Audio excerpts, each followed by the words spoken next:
ایک دفعہ کا ذکر ہے کہ ایک بنٹو ہوا کرتا تھا۔ بنٹو کھانے کا بہت شوقین تھا، ہر وقت کھاتا رہتا تھا، جو بھی ملتا کھا جاتا۔ اس سے اس کا دماغ بھی بند رہتا اور وہ پڑھائی بھی ٹھیک سے نہ کر پاتا۔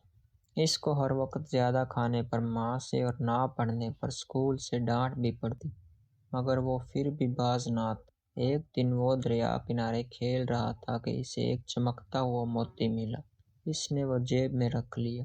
ایک دم سے دھماکہ ہوا، یکایک ایک پری نمودار ہوئی۔ وہ اپنے تاج کا موتی ڈھونڈ رہی تھی۔ کافی دیر ڈھونڈنے کے بعد اس کو موتی نہیں ملا۔ بنٹو سب کچھ دیکھ رہا تھا، پری بہت پریشان تھی۔ پری کی پریشانی دیکھ کر بنٹو پری کے پاس چل کر گیا اور پری سے پوچھا، میں کافی دیر سے دیکھ رہا ہوں کہ آپ بہت پریشان ہیں اور کوئی چیز ڈھونڈ رہی ہیں۔ مجھے بتائیں، میں شاید آپ کی کچھ مدد کر سکوں۔ ہاں، میں کافی دیر سے کچھ ڈھونڈ رہی ہوں مگر مجھے نہیں مل رہا۔ میرا موتی آسمان سے گر گیا ہے جو کہ میرے تاج کا موتی ہے اور بہت قیمتی ہے۔ بنٹو نے اپنی جیب میں پڑا موتی اس چل پری کو دکھایا اور اس سے پوچھا، پری، کیا یہ تمہارا موتی ہے؟ پری نے خوش ہو کر کہا، ہاں، یہ تو میرے تاج کا قیمتی موتی ہے۔ تمہیں یہ کہاں سے ملا؟ میں تو بہت پریشان ہو گئی تھی۔ تم یہ مجھے دے دو اور تمہیں جو بھی چیز چاہیے میں تمہیں دوں گی۔ بتاؤ اس کے بدلے تمہیں کیا چاہیے؟ میں چاہتا ہوں کہ میں جس چیز کے بارے میں سوچوں وہ چیز میرے سامنے آ جائے اور میں اس چیز کو کھا جاؤں۔ پری نے وعدے کے مطابق بنٹو کی بات مانتے ہوئے پھٹ سے بنٹو کے آگے اپنا پر ہلایا اور بنٹو کو کہا، اب تم جس چیز کے بارے میں سوچو گے وہ چیز تمہارے سامنے ہوگی، لیکن کبھی بھی زیادہ لالچ مت کرنا ورنہ نقصان ہوگا۔ ٹھیک ہے پیاری پری، میں اس چیز کا خیال رکھوں گا اور صرف ضرورت کے مطابق چیزیں کھاؤں گا اور حد سے تجاوز نہیں کروں گا۔ یہ سن کر پری واپس چلی گئی۔ پری کے واپس جاتے ہی بنٹو کے دل میں خیال آیا کہ میرے سامنے کافی سارا کھانا آ جائے۔ بنٹو کے بولتے ہی کافی سارا کھانا میز پر آ گیا اور بنٹو مزے سے کھانے لگا۔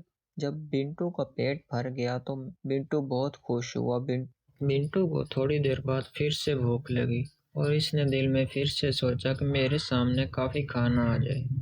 بنٹو کے کہتے ہی پھر سے کھانا بنٹو کے سامنے آ گیا اور بنٹو کھانے لگ گیا۔ بنٹو کا پیٹ بھر چکا تھا لیکن اس کے دل میں پھر سے کھانے کا لالچ آیا اور وہ نہ چاہتے ہوئے بھی پھر سے اس نے کھانے کا سوچا۔ کھانے کا سوچتے ہی اس کے سامنے دوبارہ کھانا آ گیا۔ بنٹو نے پیٹ بھرا ہونے کے باوجود پھر سے کھانا کھا لیا۔ اتنا کھانے کے بعد اس سے ہلا بھی نہ گیا۔ وہ اب سوچ رہا تھا کہ گھر کیسے جائے۔ جب اس کو کچھ سمجھائی نہ دیا تو وہ پھوٹ پھوٹ کر رونے لگا۔ اتنے میں وہی پری ایک پیاری سی پری کے روپ میں اس کے سامنے آئی۔ بنٹو نے اس سے پوچھا کہ اب وہ کیا کرے۔ میں نے تم کو پہلے بھی کہا تھا کہ زیادہ کا لالچ نقصان دہ ہے، کبھی بھی زیادہ کھانے کا لالچ مت کرنا، لیکن تم نے پھر بھی لالچ کیا اور اب تمہاری حالت کیا ہو گئی ہے۔ زیادہ کھانا صحت کے لیے نقصان دہ ہوتا ہے، اس سے ہم کچھ بھی کام کرنے کے قابل نہیں رہتے۔ پیاری پری، اب میں آپ سے وعدہ کرتا ہوں کہ میں اتنا ہی کھاؤں گا جتنی بھوک ہوگی اور دل لگا کر پڑھوں گا۔ پری نے اس کی بات سن کر اس کو اپنے گھر پہنچا دیا۔ پیارے بچوں، کوئی بھی چیز ضرورت سے زیادہ ہو تو نقصان دیتی ہے۔ کھانا بھی اتنا کھائیں جتنی ضرورت ہو، ورنہ آپ نقصان اٹھائیں گے۔ کبھی بھی حد سے تجاوز نہیں کرنا چاہیے اور ہمیشہ بڑوں کی بات ماننی چاہیے۔